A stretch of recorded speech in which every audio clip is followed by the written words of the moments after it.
Baik, kita akan mulai saja ya. Assalamualaikum warahmatullahi wabarakatuh.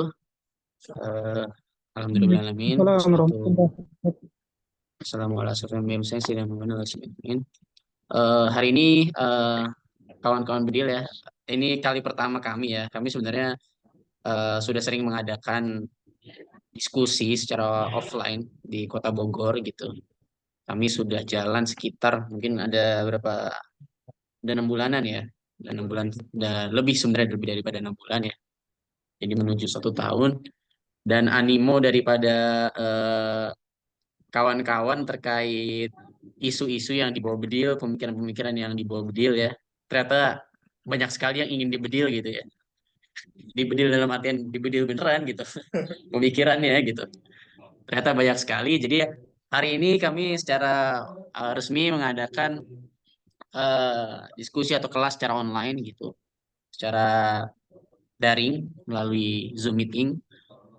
Kali ini bahasan pertama kita adalah mengenai akal dan potensi manusia. Dan untuk diingat juga kawan-kawan ya, kami persilahkan Zoom-nya, linknya boleh disebarkan kemanapun gitu ya, boleh ini masih bisa banyak ya yang bisa hadir gitu. Silakan. Jadi kita nggak ada membatasi kelas-kelas secara privat gitu, silakan disebarkan gitu seluas mungkin gitu kepada kawan-kawan, kepada sanak saudara gitu, kerabat. Ada yang kerabatnya mungkin di pemerintahan boleh juga disebarkan. Iya, iya, iya. Iya, iya, gitu. Jadi silakan gitu. Dan bahasan kali ini kita akan segera mulai ya.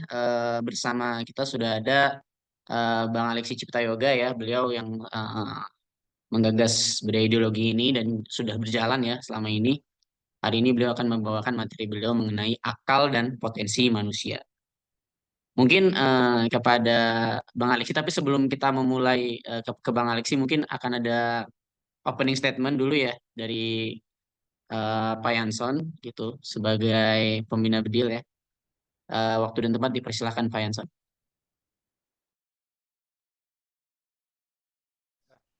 Terima kasih moderator Bung Anaf. Assalamualaikum warahmatullahi wabarakatuh. Waalaikumsalam warahmatullahi wabarakatuh. Kecil, Alhamdulillah. Ustaz. Alhamdulillah. Kecil, Pak. Ya. Suaranya kecil banget. Kecil ya? Alhamdulillah. Ah, Gede ya. Alhamdulillah alladzi khalaqal mauta wal hayata liyabluwakum ayyukum ahsanu amala. Asyhadu an la ilaha illallah wa asyhadu anna Muhammadan abduhu wa rasuluhu la nabiyya ba'dah. Allahumma shalli wa sallim ala karim Muhammadin wa ala alihi wa sahbihi ajmain. Amma ba'du. Alhamdulillah. Terima kasih buat teman-teman semua yang seperti moderator sampaikan tadi, ternyata setelah berjalan hampir 1 tahun, animo teman-teman dari daerah itu banyak ingin terlibat dalam diskusi bedil. Maka kita putuskan juga untuk membuka online-nya agar jangkauannya itu makin luas sampai apa itu namanya selindo seluruh Indonesia lah ya kalau bisa insya Allah. Nah mungkin ini perdana dan mungkin ada perbaikan-perbaikan. Nah kita lihat berdasar juga kita memulai satu diskusi, tentu kita melihat dari akar permasalahan. Kita coba bangun dari akar permasalahan apa pemikiran manusia pada saat ini umumnya. Maka untuk chapter pertama ini kita coba tawarkan, tampilkan diskusi yang dari akalnya, yang dari akarnya yaitu akal dan potensi manusia. Nah, banyak memang kita lihat diskusi-diskusi di luaran itu melihat dari cabangnya langsung ke cabangnya tanpa menyentuh akarnya. Nah, kami coba tampilkan berbeda dengan yang lain. Kita coba bangun dari akalnya. Nanti setelah pembangunan persepsi tentang akal itu sudah sama, nanti kita baru mengarah kepada cabang-cabangnya. Nah, persepsi akal ini sangat penting gitu loh. Karena agar tidak ada perbedaan nanti dalam penilaian cabangnya. Itulah mengapa kami coba tawarkan chapter pertama ini tentang akal dan potensi manusia. Nah, kita ketahui juga menilai tentang ideologi ini sebetulnya sangat penting ya. Banyak kalangan ulama-ulama kita juga sangat ambigu atau sangat gamang ketika berbicara tentang ideologi. Padahal kalau kita lihat ideologi ini sebetulnya adalah akidah akliyah gitu. Nah, ini yang coba kita tawarkan sebetulnya pada teman-teman semuanya, bagaimana hubungannya nanti dengan akidah akliyah. Nanti juga untuk chapter-chapter selanjutnya. Insya Allah dengan kehadiran teman-teman ini kita bangun coba satu pemikiran, kesamaan pemikiran dengan apa yang kami sampaikan. Mungkin itu sebagai opening speak dari saya. Saya berharap teman-teman open mind dalam berdiskusi dengan adab yang baik. Namanya kita semuanya ini manusia-manusia yang tentu saja sudah berpendidikan, juga sudah cukup dewasa ya saya nilai. Jadi berusahalah kita berdiskusi dengan adab yang baik, menunjukkan karakter kita terutama sebagai Muslim. Baik, selamat diskusi. Assalamualaikum warahmatullahi wabarakatuh. Ya, terima Saya kasih. kembalikan kepada Waalaikumsalam warahmatullahi wabarakatuh.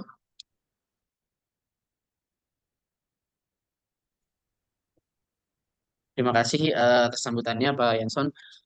Selanjutnya mungkin kita langsung ke acara inti saja ya, tanpa berlama-lama lagi ya.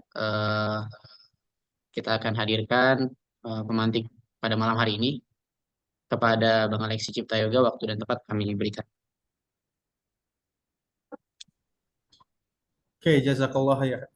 Suara saya masuk Masuk, masuk. jelas ya? Oke, sukan. Eh, Insya Allah kita mulai. Saya izin share PPT dulu ya.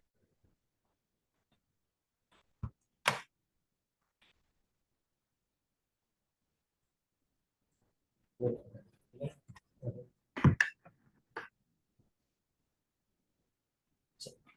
ada. Bentar.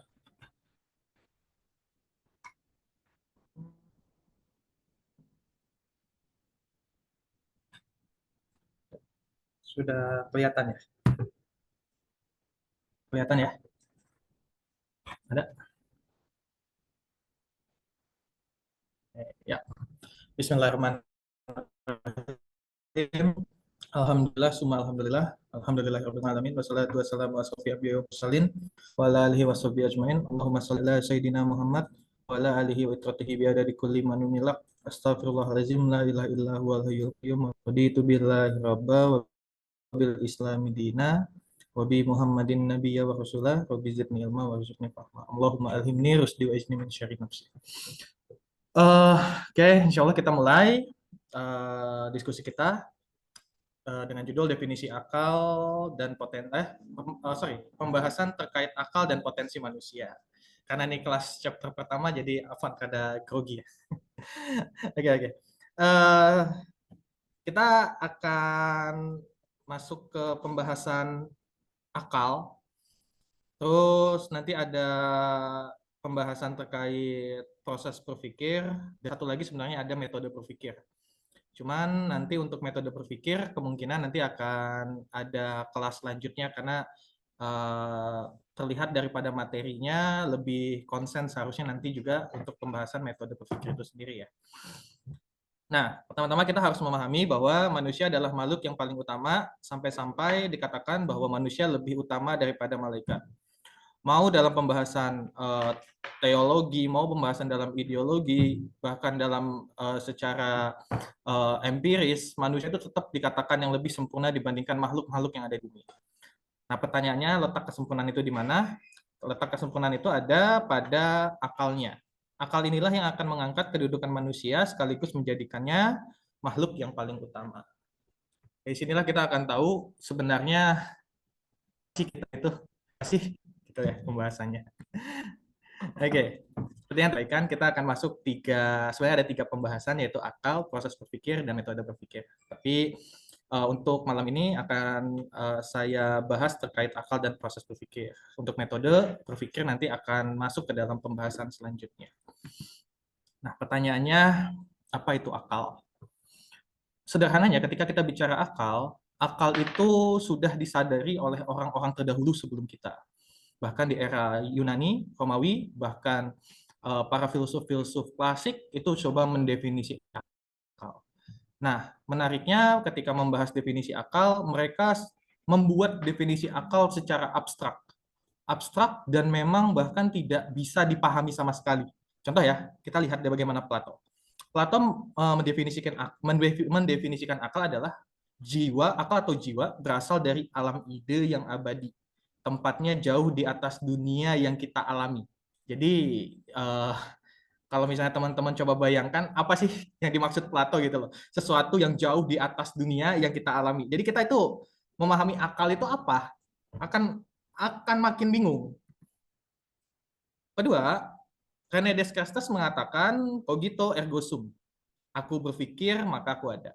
Kalau misalnya teman-teman pernah nggak dapat pertanyaan, telur dulu atau ayam dulu? Nah, jawaban inilah yang paling mendekati kebenaran. Cogito ergo sum.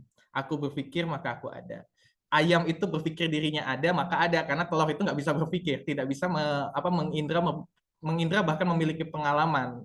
Maka di situ bisa kita dapati jawabannya bahwa ayam lebih dahulu daripada telur. Nah, tapi menurut René Descartes, akal itu bersifat imaterial. Akal itu sebagai substansi yang berdiri sendiri dengan kesadaran. Artinya kesadaran dengan akal itu sifatnya satu. Nah, ya coba nanti teman-teman bayangkan juga gimana akal dan kesadaran itu jadi satu. Berarti ketika kita sadar di situ kita berakal. Kalau begitu binatang juga berakal dong, karena binatang juga sadar akan ada dirinya. Ya, berarti kita juga nggak ada beda jauh dengan binatang. Seharusnya dengan definisi yang di awal tadi bahwa kita adalah makhluk yang mulia, binatang juga harusnya menempati peluang menjadi makhluk yang mulia atau yang utama. Tapi kayaknya nggak mungkin juga. Karena secara penginderaan kita juga tahu bahwa binatang nggak berakal. Aristoteles akal adalah bentuk yang ada dalam materi dan memiliki kesatuan dengan badan. Jadi akal itu adalah bagian daripada materi dan memiliki kesatuan dengan badan atau materi. Jadi akal itu bagian daripada tubuh, bukan jiwa ya. Jiwa itu kalau dalam filsafat itu adalah suatu konteks yang mengisi raga. Nah, sedangkan badan itu jasad atau raga. Berarti akal itu bagian daripada jasad atau raga. Bagian daripada materinya. Immanuel Kant, akal adalah penataan dan kesatuan dari pengalaman manusia. Jadi Immanuel Kant ini bahasanya sudah bergerak mencoba memikirkan akal dengan lebih logis. Jadi akal itu adalah penataan dari kesatuan pengalaman manusia. Jadi kayak kelihatan, oh benar nih, mendekati kebenaran banget nih. Soalnya ya dari pengalaman itulah maka si objek manusia itu bisa mengalami proses perubahan dalam dirinya. Gitu ya. Apalagi kalau dalam filsafat empirisme, titik pengalaman itu udah menjadi satu patokan wajib yang nanti akan mempengaruhi proses perubahan manusia atau berkembangnya manusia. David Hume, saya nyebut beliau itu radikalis empiris, karena memang ini orang terlalu radikal dalam berpikirnya. Menurut Hume, akal hanyalah istilah bagi sekumpulan pengalaman yang terindrawi. Jadi tidak ada sifat dan kesan lebih. Jadi akal itu cuma sebatas pengalaman yang terjadi pada seseorang yang bisa melakukan penginderaan terhadap suatu objek atau fakta atau materi atau material ya lebih tepatnya di sini. Nah, proses pengalaman itulah yang nanti akan membentuk sekumpulan pengalaman. Nah, sekumpulan pengalaman tadi inilah yang dialami oleh manusia, itu yang dikatakan akal. Nah, selain daripada filsuf-filsuf dari barat, ulama-ulama muslim juga mencoba untuk mendefinisikan akal. Tapi kembali, ketika mendefinisikan akal, tetap terhitung abstrak, terlihat abstrak. Contoh, kayak Imam An-Nasafi. Imam An-Nasafi itu mengatakan sesungguhnya akal atau berpikir adalah satu kekuatan bagi jiwa dan kekuatan untuk mencapai berbagai pemahaman. Gitu loh. Ketika bicara pendapat yang lain dari Imam Al-Shirazi, akal itu adalah atribut untuk membedakan antara yang baik dan yang jelek atau yang buruk. Nah, yang menjadi pertanyaan, kenapa pendapat mereka tidak beda jauh dengan para filsuf-filsuf terdekat, kayak post kontemporer, seperti Immanuel Kant atau David Hume dan sebagainya. Padahal mereka adalah orang-orang sebelumnya ya, orang-orang yang lebih dulu hidup dibandingkan mereka. Ya, dan penginderaan mereka terkait akal jauh lebih mendekati kebenaran dibandingkan orang-orang daripada filsuf-filsuf klasik seperti Plato, Aristoteles, gitu ya. Nah, artinya kita tahu bahwa ulama-ulama kita juga, ulama-ulama Muslim juga sudah mencoba memecahkan misteri apa itu akal. Dan akhirnya,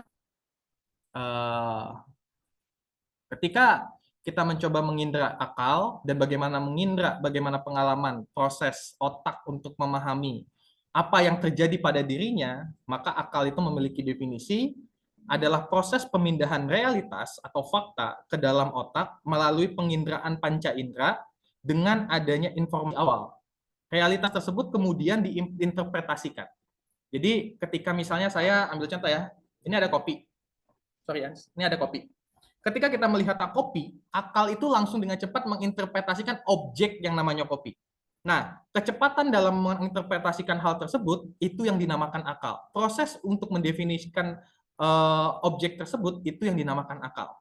Jadi akal adalah suatu kemampuan yang dimana ketika indera atau mengindra objek, akal itu akan mencoba mengidentifikasi. Entah itu terkait benar dan salahnya, itu di luar daripada akal, karena nanti itu masuk dalam proses berpikir antara benar dan salah. Tapi ketika otak itu menginterpretasikan objek, maka disitulah akal baru dikatakan bekerja. Tapi kita tidak mengatakan bahwa akal itu sudah berpikir, akal baru bisa menginterpretasikan saja dulu. Nah, makanya ketika dikatakan bahwa manusia adalah makhluk berakal, manusia itu bisa menginterpretasikan, bisa mendefinisikan berbagai macam objek dan memanfaatkan objek tersebut. Walaupun hewan memiliki otak juga, tapi dia tidak bisa melakukan hal tersebut karena hewan tidak memiliki kemampuan untuk menginterpretasikan dan mengidentifikasikan terkait materi dan tidak memiliki pengalaman untuk melakukan pengolahan, gitu ya. Singkatnya,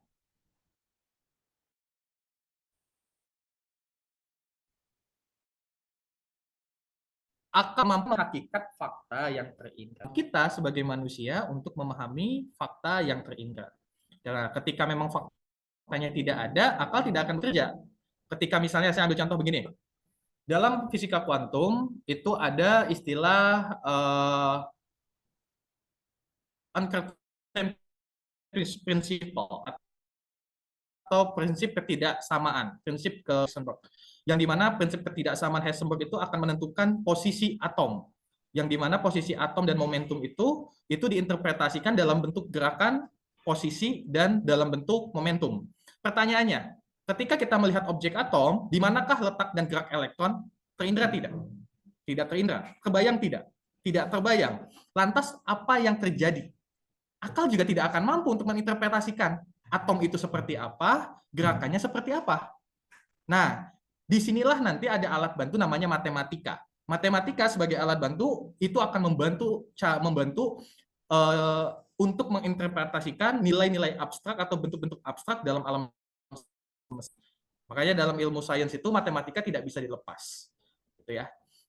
Atau misalnya kita ambil pembahasan lebih sederhana, buah khuldi. Ada teman-teman bisa menginterpretasikan bentuk buah khuldi. Saya yakin tidak ada satupun yang mencoba untuk yang akan bisa mampu menginterpretasikan buah khuldi bentuknya seperti apa, rasanya seperti apa, atau gambarnya seperti apa. Itu adalah salah satu fakta bahwa akal tidak sampai. Akal tidak mampu untuk menginterpretasikan fakta tersebut. Karena apa? Penginderaan juga tidak bisa dilakukan. Nah, kalau kita naik ke objek yang lebih tinggi seperti malaikat, surga, neraka, bahkan al-Khaliq, Allah Subhanahu wa taala, itu juga tidak akan mampu. Akal tidak akan sampai. Makanya salah satu hal yang terjadi, kenapa para saintis atau orang-orang yang belajar terkait sains, indera Tuhan secara langsung, padahal akal itu Tuhan itu sudah membatasi akal untuk tidak mampu menggapainya. Disinilah letak titik kelemahan daripada manusia. Artinya manusia diberikan satu keutamaan akal, tapi Allah juga memberikan satu bentuk kelemahan yang di mana akal itu juga diberikan batasan oleh Allah Subhanahu wa taala maksudnya ya. Oke. Dari akal, karena akal tadi adalah bentuk bagaimana cara mengidentifikasi fakta lewat panca indera, maka dari sinilah kita akan tahu dan bisa melakukan pendekatan terkait proses berpikir. Nah, ketika bicara proses berpikir itu juga sudah dilakukan penelitian dengan apa? Dengan keadaan yang konkret, maksudnya dalam keadaan yang benar-benar serius. Nah, ketika bicara itu, dari prosesnya yang saya ambil orang yang mendekati itu adalah Karl Marx dan Friedrich Engels ketika membaca bukunya Selected Work itu mengkritisi tesis dari Feuerbach. Kata Marx, all the product of human mind were the reflection of material condition. Semua produk daripada pemikiran manusia adalah refleksi daripada kondisi materialisme. Nah, yang jadi pertanyaan, refleksi kondisi material itu seperti apa? Sebenarnya dari keadaan yang Karl Marx kan, ini sangat mendekati daripada proses akal itu, berpikir itu terjadi. Coba kalau misalnya teman-teman, saya pejamkan mata, lalu saya katakan, motor Honda EDV. Teman-teman di kepala itu akan langsung kebayang Honda EDV itu seperti apa. Atau kita lebih sederhana lagi, Aqua Glass. Pasti teman-teman udah kebayang di kepala teman-teman bayangan atau gambaran aqua glass. Benar ya? Nah, proses itu layaknya cermin atau refleksi bentuk daripada pemantulan. Teman-teman, objek bayangan itu adalah mewakili daripada objek asli. Nah, akal dalam melakukan proses berpikir menurut Karl Marx itu seperti itu. Jadi ketika maka orang yang mengetahui A itu akan bisa menginterpretasikan A walaupun tidak melihat fakta A, gitu loh. Kebayang ya sampai sini ya. Nah, tapi tetap bisa dikritisi. Pertanyaannya, eh, apakah sorry. Pertanyaannya, eh, apakah reflection of mind itu benar-benar terjadi refleksi dalam otak kita? Karena kan kita tahu kerja akal itu ada di dalam otak. Benarkah terjadi refleksi? Itu kan menjadi satu pertanyaan. Maka apa yang diklaim Karl Marx sebagai refleksi sebenarnya merupakan hasil penangkapan indera manusia atas objek. Dengan kata lain, hal tersebut hanya sebatas penginderaan, tapi bukan refleksi. Kenapa seperti itu? Karena proses refleksi antara otak dengan objek indrawi sebetulnya tidak pernah terjadi. Karena apa? Otak itu bukan cermin. Otak itu objek yang isinya itu protein, ditambah dengan saraf, lalu ada apa? Peredaran darah yang dimana oksigen itu membantu bagaimana kerja otak. Kalau nggak ada oksigen, otak juga nggak akan bisa bekerja. Jadi supply energi daripada otak itu dipengaruhi oleh oksigen.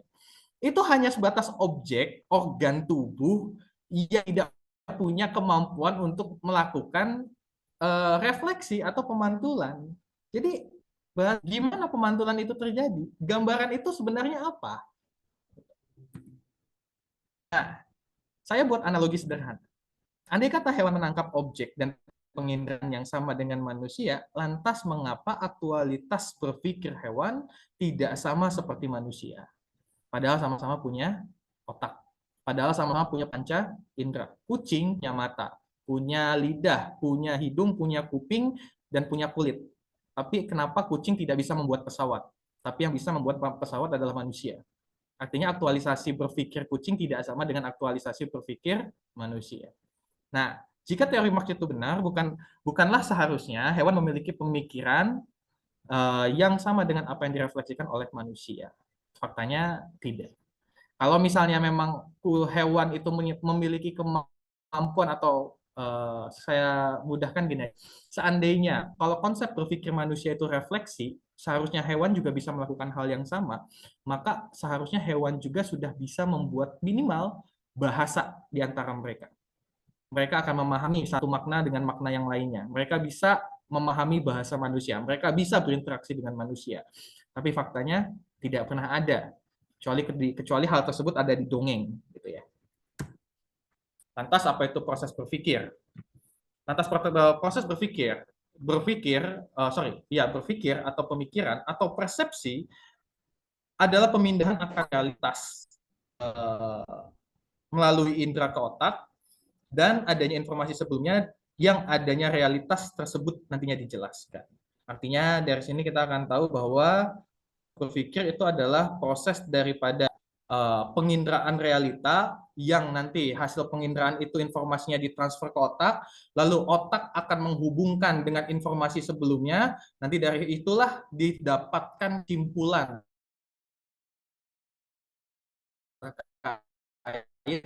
apa menariknya Islam di dalam Al-Qur'an Al-Karim Allah Subhanahu wa taala sudah menjelaskan di mana di surat Al-Baqarah ayat 30 sampai ayat 32. 32 33. Ini saya lupa memasukkan ayat Quran surat Al-Baqarah ayat 30. Tapi Quran surat Al-Baqarah ayat 30 kita sama-sama tahu bahwa Quran surat Al-Baqarah 30 itu yang wa iz qala rabbuka lil malaikatini ja'ilum fi ardi khalifah. Aku akan menjadikan manusia khalifah di muka bumi ini. Jadi Allah akan menjadikan manusia khalifah di muka bumi ini. Nah, insya Allah teman-teman pada tahu ya ayat itu ya. Nah, di ayat selanjutnya ini yang menarik.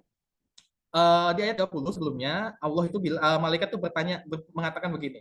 Ya Allah, apakah engkau hendak menjadikan orang yang merusak dan menumpahkan darah di sana? Gitu loh. Terus Allah respon apa? Sungguh aku mengetahui apa yang tidak kamu ketahui. Jadi Allah merespon malaikat. Nah, di ayat selanjutnya ini menarik. Wa alama adamal asma kullaha summa araddohum ala malaikati faqala ambiunni bi asma iha ula in kuntum shodiqin. Dan dia ajarkan kepada Adam nama-nama benda semuanya. Kemudian para malaikat kemudian ini enggak kelihatan ditutup. Oke. Kemudian dia perlihatkan kepada para malaikat, seraya berfirman, sebutkan kepadaku nama semua benda ini, jika kalian yang benar. Jadi Allah nantang malaikat. Allah memberitahu kepada Nabi Adam bahwa ini ada benda ini, ada benda ini, ada benda ini, ada benda ini, ada benda ini. Terus Allah lihat malaikat, terus kalau misalnya malaikat itu adalah makhluk yang benar, coba terangkan benda-benda yang tadi aku jelaskan kepada Nabi Adam. Terus malaikat jawab apa? Malaikat jawab, kullu subhanaka la ilma lana illama alam tanah innaka anta alimun hakim. Terus malaikat jawab apa? Maha suci engkau. Tidak ada yang kami ketahui selain apa yang engkau ajarkan pada kami. Sungguh engkaulah yang maha mengetahui dan maha bijaksana. Selesai? Oh tidak. Di ayat terakhir ini menarik.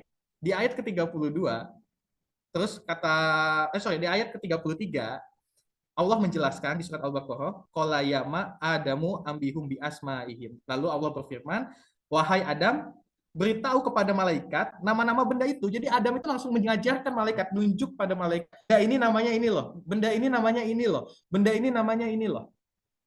Nah, proses yang terjadi pada Nabi Adam itu adalah proses di mana akal itu berubah menjadi pemikiran. Di ayat sebelumnya, ketika Allah mengajarkan Nabi Adam itu hanya mendapatkan informasi nama benda. Tapi ketika Nabi Adam diperintah oleh Allah untuk menunjuk dan menjelaskan nama benda, apa yang dipahami oleh Nabi Adam dan apa yang dilihat daripada realita fakta yang ditangkap oleh Nabi Adam itu diinterpretasikan, lalu didefinisikan, kemudian dijelaskan kepada para malaikat. Dan inilah proses berpikir.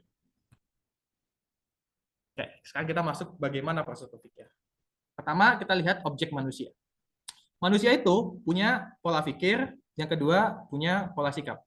Apa itu pola pikir?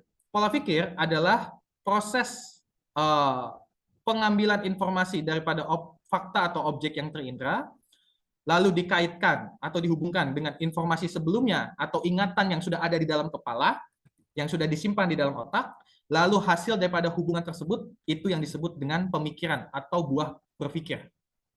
Ketika pemikiran itu dipahami, nanti pemikiran itu bisa berubah pemahaman dengan adanya bentuk keyakinan.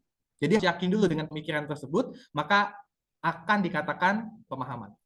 Dari pemahaman itu akan mendorong orang tersebut jatuh pada perbuatan. Oke. Sederhananya, saya ambil contoh begini. Teman-teman ada yang bisa masak? Saya yakin bisa ya, masak ya. Masak nasi goreng? Bisa. Kalau merasa berat terkait masak nasi goreng, masak air. Lebih sederhana lagi, masak air, ngerebus air. Ngerebus air nggak susah ya. Oke. Ketika kita ngerebus air, bisa nggak mendefinisikan apa itu merebus air? Merebus air adalah satu keadaan di mana seseorang mengambil air, mengambil panci, lalu mengisi panci dengan air, lalu menyalakan kompor dan memanaskan air sampai mendidih, lalu mematikan kompor. Setelah itu selesai. Bayang ya. Nah, kalau memasak air terus orang itu nggak yakin, tanya, Fulan bisa nggak masak air? Tapi dia tahu cara masak air, tapi dia nggak yakin. Nyalain kompor dulu atau ngisi air di kuali dulu. Dia bingung. Maka dia tidak sampai di level pemahaman. Maka dikatakan dia tidak akan sampai di level pemahaman. Karena dia tidak yakin dengan apa yang dia pikirkan. Maka itu dikatakan dia tidak paham. Makanya ketika kita melihat apakah seseorang itu paham atau tidak terkait suatu materi, maka kita harus memahami apakah dia yakin dengan apa yang dia pikirkan atau apa yang akan dia jelaskan. Itu bentuk daripada bentuk sederhananya. Jadi ketika misalnya ditanya, Kang Lexi bisa menjelaskan bagaimana teori kuantum terkait bagaimana proses daripada potensial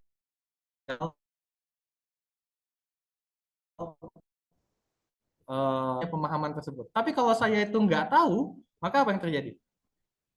Saya mencoba mengulik-ngulik informasi di kepala saya, gitu loh. Makanya jangan aneh ketika ada orang yang sedang ujian, melihat soal, tapi soal itu tidak keluar daripada apa yang dia pelajari, maka dia bingung.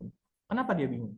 Karena dia mencoba mencari apa yang di indera fakta terkait soal tersebut dengan hubungannya dengan memori terkait apa yang dia pelajari. Ketika itu ada, maka dia bisa menjawab. Tapi ketika itu tidak ada, maka dia akan bingung dan tidak bisa menjawab. Jangankan untuk sampai pada level perbuatan untuk menjawab, untuk sampai yakin dengan jawabannya aja tidak bisa. Gitu loh. Maka dari sini kita tahu bahwa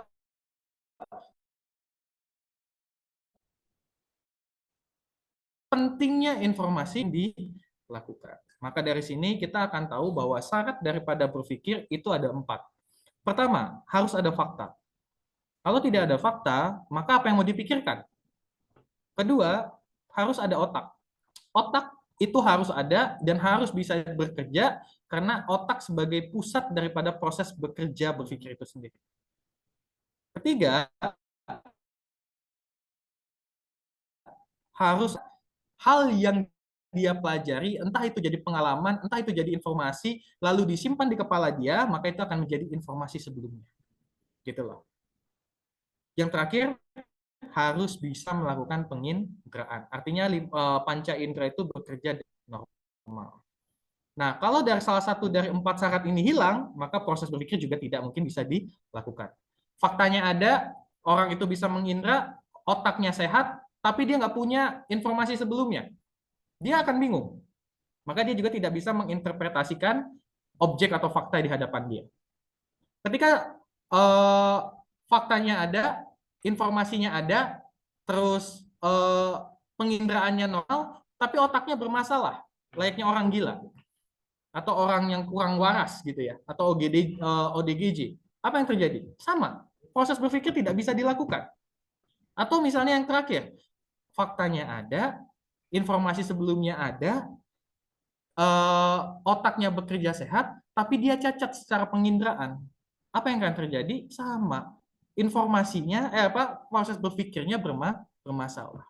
Maka 4 hal ini menjadikan satu kesatuan agar manusia bisa berpikir dengan baik. Ketika fakta terindranya baik, informasi tersebelumnya baik, maka hasil pemikirannya juga akan baik, maka dorongan untuk sampai pada perbuatannya juga akan baik. Ketika fakta yang terindranya itu bermasalah, lalu ditambah informasinya juga bermasalah, maka akan mendorong perbuatan yang bermasalah. Fakta terindranya baik, tapi emang informasi sebelumnya sudah bermasalah, maka akan ada 50-50. Bisa dia salah, bisa dia melakukan perbuatan yang baik. Yang lebih begitu ya. Nah, poin kedua, itu ada namanya pola sikap. Apa itu pola sikap? Pola sikap adalah perilaku manusia dalam memenuhi dorongan naluri dan kebutuhan hidup. Hal ini sangat dipengaruhi oleh pemikiran dan pemahaman manusia untuk melakukan atau tidaknya sebuah tindakan. Jadi, pemikiran atau berpikirnya manusia itu akan sangat-sangat mempengaruhi terkait dorongan perilaku. Makanya jangan aneh ketika misalnya kita melihat pejabat kita bermasalah. Ya, yang akan dikritisi itu apa? Bukan terkait hanya kebijakannya, tapi bagaimana proses mengambil kebijakannya dan apa yang dipikirkannya. Kenapa? Karena kebijakannya bermasalah, ada masalah dalam proses berpikirnya. Nah, pola sikap ini ada 2, ada kebutuhan hidup, ada kebutuhan naluri. Kita bicara yang pertama, kebutuhan hidup. Kebutuhan hidup adalah suatu dorongan yang harus dipenuhi, muncul dari dalam diri manusia. Jadi sifatnya internal. Nah, jika tidak dipenuhi, maka akan menimbulkan kerusakan pada organ tubuh hingga kematian. Jadi ketika rangsangan dalam diri ini terasa, maka ini harus dipenuhi. Dan kalau ini tidak dipenuhi, ini bisa menimbulkan efek kematian. Contoh, makan. Orang lapar, kalau misalnya lapar itu rangsangannya dari dalam diri loh, bukan dari luar. Nggak mungkin ada orang, dia ngomong, saya lapar, tapi temennya yang mengatakan, makan itu adalah bagian daripada internal diri kita. Minum, tidur, oke, berkemih. Ada yang tahu berkemih? BAK, atau buang air kecil. Atau defekasi. Ada yang tahu defekasi? Defekasi adalah buang air besar. Ini nggak mungkin rangsangannya itu dari luar. melihat orang tiba-tiba bawaannya pengen buang air besar, kan nggak mungkin. Kalaupun ada, ngelihat si Fulan bawaannya sakit perut, ya itu bukan artinya bentuk daripada kebutuhan atau keadaan yang harus dipenuhi gitu loh. Itu bisa jadi naluri yang lain atau bisa dikatakan bentuk naluri gitu ya. Nah, dua, naluri. Berbeda dengan kebutuhan hidup, naluri ini sifatnya eksternal. Jadi dorongannya sebuah dorongan yang harus dipenuhi, muncul karena adanya rangsangan dari luar diri manusia.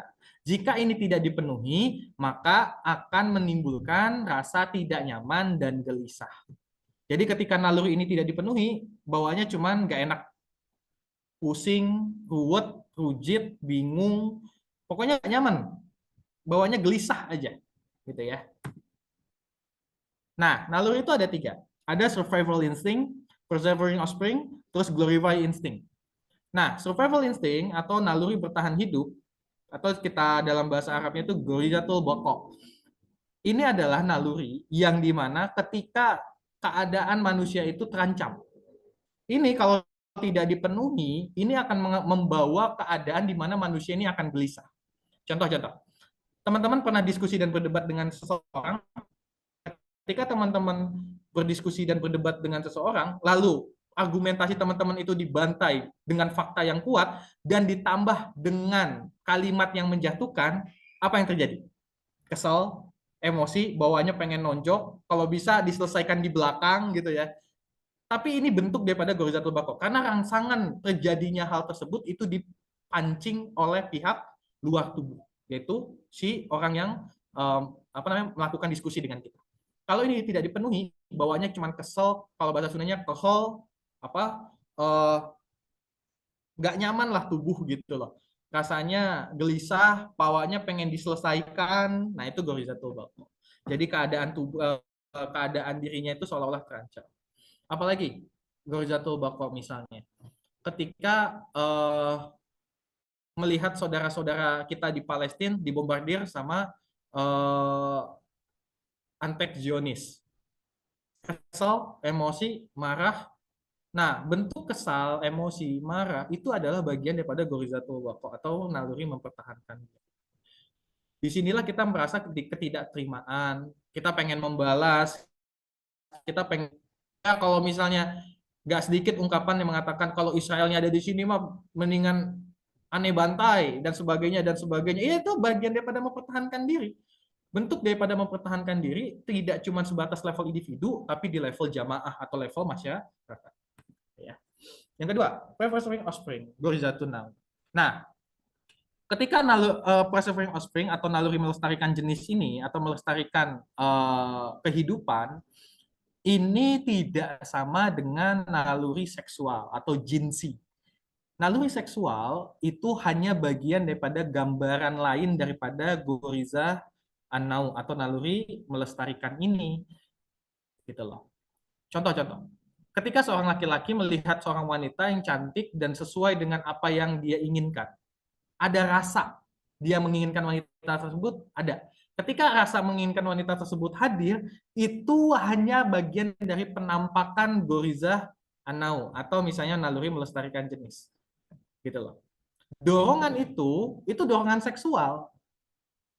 Kan dikatakan dari dorongan kasih sayang, jadi nggak mungkin bentuknya, saya suka sama si Fulana itu, si perempuan itu, ini bagian daripada seksual. Oh enggak, itu hanya bagian penampakan naum, bukan seksual. Bahkan kalau seksual itu sampai daripada pelakuannya, gitu ya, saya katakan sampai pelakuannya atau hubungan puncak laki-laki dan perempuan itu kan adalah jima atau hubungan suami istri. Mau dia belum nikah ataupun sudah nikah, puncaknya itu adalah jima atau hubungan suami istri. Nah, itu hanya bentuk daripada ekspresi daripada gharizatul naum. Karena kalau tidak itu dilakukan, apa yang akan terjadi? Biasanya akan muncul kegelisahan atau rasa ketidaknyamanan. Itu ya. Terakhir, glorify instinct, ghariza at-tadayun, naluri pensakralan. Kalau saya menyebutnya gharizatun takdis. Ini apa ya? Memang menariknya kalau menggunakan bahasa Arab itu banyak sekali kata-kata yang apa? Yang bisa lebih gampang diartikan. Kalau pensakralan itu kayak kita mensakralkan sesuatu gitu ya. Artinya kita takut, kita menyembah sampai menyembah banget. Tapi kalau misalnya kita bicara takdis, takdis itu pengagungan. Jadi beda ya. Takdis itu pengagungan. Pengagungan itu artinya kita mengagungkan, apa ya, mengakui keberadaannya dan menghormati dan mengikuti keberadaannya. Nah, tadayun atau takdis ini semua di dalam diri manusia itu ada. Makanya jangan aneh kenapa Cina, saya katakan Cina, itu sangat memuja seorang Marx. Bahkan ada film khusus terkait Marx dan menceritakan bagaimana dari lahir, pendidikan, sampai akhirnya menjadi seorang revolusioner. Itu adalah bentuk daripada takdis tadayun, gitu ya. Ada orang yang memuja siapa? Jokowi. Nah, ketika ada orang yang memuja Pak Jokowi, biar nggak kena ya, Pak Jokowi misalnya, kebayang nggak? Banyak orang itu sudah mengkritisi Pak Jokowi, tapi ada juga yang mengatakan Pak Jokowi itu bagus, kerjanya hebat, banyak sekali kehidupan kita dipermudah dan sebagainya dan sebagainya dan sebagainya. Nah, itu bentuk tadayun. Itu bentuk pengagungan. Tapi levelnya hanya antara makhluk dengan makhluk. Nah, dan jangan aneh, ada juga di level makhluk dengan pencipta. Nah, makanya ketika tadayun ini juga didapat, itu juga didapat karena rangsangan dari luar. Seandainya seorang muslim itu dilarang sholat, seperti saudara-saudara kita di Uighur, apa yang terjadi pada mereka? Mereka gelisah, mereka takut, mereka sedih, mereka nggak bisa melakukan apapun. Kalau misalnya keadaan kita sekarang itu juga ditahan untuk tidak sholat, tidak bisa melakukan, apa yang akan dilakukan oleh diri kita? Bakonya naik. Kita akan mempertahankan diri kita. Saya mah siap mati, yang penting saya bisa sholat, katanya. Itu bagian daripada ekspresi, daripada naluri. Gitu. Nah, naluri itu adalah bagian daripada kehidupan yang mendasari dan merupakan bagian integral dari hakikat manusia yang tidak mungkin diubah atau dimodifikasi, dihapus atau dibendung. Naluri tersebut mesti ada dengan berbagai penampakannya atau mazahir atau manifestasi. Artinya begini, naluri itu nggak mungkin bisa berubah dan nggak mungkin bisa lepas, nggak mungkin bisa nggak mungkin bisa hilang daripada diri manusia. Sifatnya satu kesatuan dengan tubuh atau diri manusia itu sendiri. Kalau misalnya antum dihadapkan oleh anak kecil, lalu anak kecil itu dipukuli oleh orang tuanya, nggak mungkin antum nggak ada rasa kesal, rasa kasihan, rasa ingin nolong. Itu bagian dari naluri. Rasa itu dipicu oleh rangsangan dari luar, bukan dari dalam diri. Makanya di sini kita harus sangat jeli bisa membedakan rangsangan yang terjadi pada diri kita itu dari dalam atau dari luar. Kalau dari dalam dan itu bisa menyebabkan kematian, maka itu kebutuhan hidup kita. Makanya terkait makan, minum, seperti yang tadi kita sampai, yang kita diskusikan atau kita bahas gitu ya. Begitupun juga dengan naluri. Ketika bicara naluri, itu harus kita pastikan itu karena adanya pengaruh rangsangan dari luar. Kalau tidak ada rangsangan dari luar, maka itu bisa dikatakan bahwa itu rangsangannya dari dalam.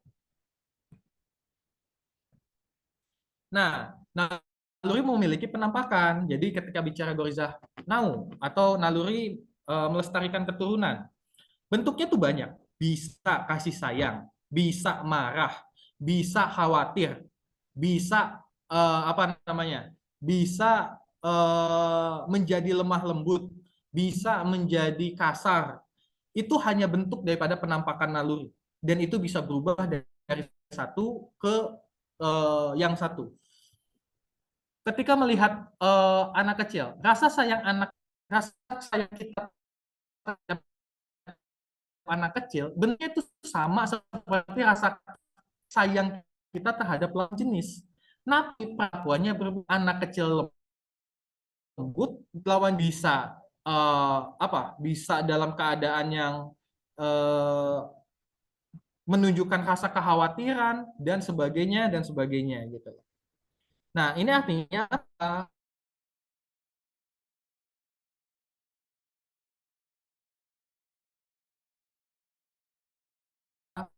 naluri merupakan bagian integral pun daripada penampakannya itu ada hal yang berbeda. Naluri itu terikat pada diri tubuh manusianya dan itu nggak mungkin bisa diubah, atau seorang yang belum menikah, solusi untuk mereka itu apa? Berpuasa. Tanpa kita sadari, naluri ketika orang belum menikah itu naunya tinggi. Dia melihat lawan jenis itu sangat tinggi. Melihat sedikit dia ingin menikah, melihat sedikit dia ingin menikah. Untuk menundukkan atau menurunkan nilai nau, maka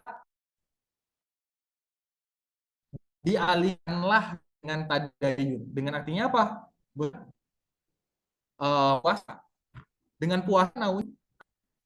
Artinya satu naluri itu bisa dialihkan menuju naluri yang lain. Atau misalnya gini, dalam ilmu psikologi, orang yang memiliki kecanduan terkait porno dan sebagainya, dialihkannya itu dengan olahraga atau dengan kesibukan-kesibukan. Tujuannya apa? Untuk mengalihkan daripada apa yang didapat daripada rangsangan dari luarnya, supaya dia tidak terfokus pada rangsangan dari luar. Sederhananya, ketika naunya tinggi atau naluri melestarikan keturunannya itu lagi tinggi, dia dialihkan dengan olahraga dan disibukkan dengan hal-hal yang produktif dan positif agar tidak teralihkan dengan naunya tadi atau dengan naluri melestarikan jenisnya. Di sini kita akan tahu bahwa dari satu naluri bisa dialihkan atau diubah menuju naluri yang lain. Tapi menghilangkan naluri itu tidak mungkin karena naluri adalah bagian daripada integral tubuh manusia gitu, atau diri manusia. Oke. Setelah objek manusia ada pola pikir dan pola sikap, lalu dari sini kita akan tahu apa itu proses berpikir. Jadi proses berpikir berdasarkan penjelasan di atas akan berlangsung dengan benar dan kesimpulan berpikirnya pun akan lebih mendekati kebenaran. Ini karena seluruh permasalahan yang ada berkaitan dengan proses berpikir. Sedangkan proses berpikir itu sendiri merupakan sesuatu yang paling berharga pada diri manusia. Paling mahal harganya dalam kehidupan manusia sekaligus menjadi tumpuan dalam menjalani kehidupan. Oleh karena itu harus ada perhatian terhadap proses berpikir dengan jalan memperhatikan bagaimana metode berpikir yang akan digunakan. Dan insya Allah untuk metode berpikir yang akan digunakan kita akan bahas di pertemuan selanjutnya. Ya. Kurang lebih seperti itu, saya kembalikan ke Bung Ahnaf. Iya, baik. Terima kasih.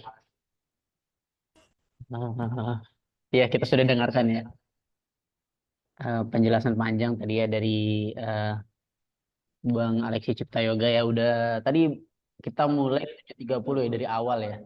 Ini sudah 1 jam. Jadi banyak sekali ya tadi ya.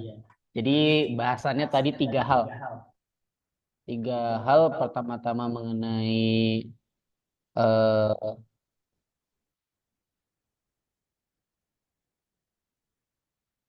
akal ya. Pertama akal, proses berpikir, lalu nanti selanjutnya metode berpikir. Jadi ya 3 hal itu. Tadi akal, definisi mengenai akal tadi ya disampaikan ada beberapa dari para pemikir-pemikir ya, termasuk pemikir komunisme seperti Marx dan Engels. Terus definisi akal yang tadi yang benar itu seperti apa. Lalu yang di section kedua, Bung Yoga menjelaskan mengenai proses berpikir.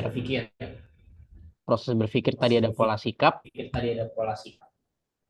ada pola pikir. Kalau pola pikir itu kalau pola sikap, kalau pola pikir itu ya seperti yang dijelaskan pada akal. Kalau yang pola sikap itu ya tadi ya kebutuhan manusia dan naluri. Baik, kita akan coba buka sesi diskusi untuk kawan-kawan ya.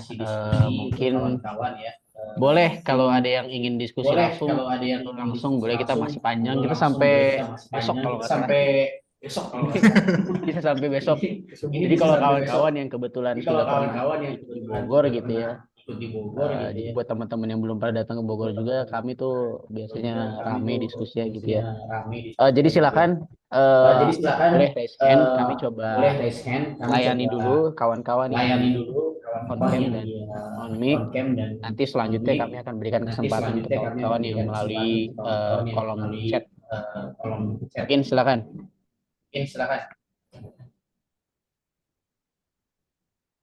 Ya, nanti langsung di resen aja ya sambil menunggu.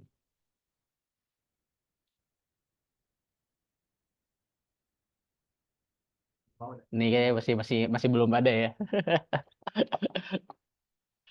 Tadi akal tuh ada eh, ada informasi sebelumnya, ada indera gitu kan, ada pengaitan antara fakta dengan informasi sebelumnya. Tadi ya Bung Yoga ngasih contoh soal memasak air tuh kan. Memasak air kita tahu tuh gimana. Kalau sekarang berpikir tuh gimana tuh. Nah, tadi juga dijelaskan berpikir gimana. Jadi mungkin juga kalau ada yang masih belum jelas gitu ya. Boleh silakan. Tadi ada juga mengenai naluri dan kebutuhan jasmani. Kebutuhan jasmani itu adalah sesuatu yang merusak organ gitu ya. Tadi Bung Yoga jelaskan di PPT-nya, sesuatu yang merusak organ tubuh manusia. Jadi kalau nggak dipenuhi bisa bahkan menyebabkan kematian tuh. Ya, kayak makan, minum, nah, tidur gitu ya. Makanya kawan-kawan di sini semua harus tidur juga ya. Jadi ngomongin tidur, harus buang air dan lain sebagainya gitu ya. Ini ini sambil diskusi nih ya. Sambil silakan kalau ada yang ingin mengatakan silakan share langsung atau boleh via chat deh, via chat boleh kawan-kawan. Ya, bisa nggak bertanya? Oh ini Bang Hasanuddin ya, Ya, suaranya belum ada belum masuk. oh ya kalau gitu, Oh udah masuk ya, ya, sip, silakan Bang. ya terima kasih. Assalamualaikum warahmatullahi wabarakatuh. Selamat malam. Waalaikumsalam. Perkenalkan saya Hasan dari Jakarta Timur, Matraman. Saya sebenarnya lebih tertarik dengan apa yang menjadi penyampaian materi pada malam hari ini, yaitu mengenai hal-hal yang eh, sangat mendasar. Jadi sebenarnya memang sebelum kita mempelajari hal-hal yang lebih jauh, terlebih dahulu kita memang memahami hal-hal yang dasar seperti yang disampaikan tadi. Mengenai akal, saya cukup tertarik di mana kesempurnaan manusia itu seperti yang disampaikan tadi itu adalah dilihat daripada akal, bahwa indikator dari sempurnanya manusia itu adalah di akalnya. Karena akal itu bisa membedakan mana yang baik dan mana yang buruk, mana yang dikerjakan, mana yang menjadi larangan. Kemudian masuk ke pertanyaan, bagaimana akal bisa, bagaimana proses kerja akal sehingga dia memahami penciptanya, begitu. Bagaimana proses kerja akal sehingga dia bisa menggambarkan Tuhan misalnya, seperti yang disampaikan pemateri awal tadi. Ya, sebenarnya itu poin yang saya ingin sampaikan. Apakah misalnya Tuhan itu bisa dilogikakan, dalam hal ini bisa dijabarkan dengan akal, atau memang tidak bisa. Lalu kemudian kan kita memahami Tuhan ini kan yang pertama itu karena ada kitab suci. Dalam hal ini misalnya kalau untuk Islam Al-Quran, begitupun juga dengan agama lain ada juga kitab-kitab yang lain. Nah, disitulah kita memahami Tuhan. Lalu kemudian kalau misalnya tidak ada sumber-sumber itu, bagaimana misalnya akal itu memahami ciptaannya, memahami ciptaan manusia begitu. Iya, mungkin saya itu ya.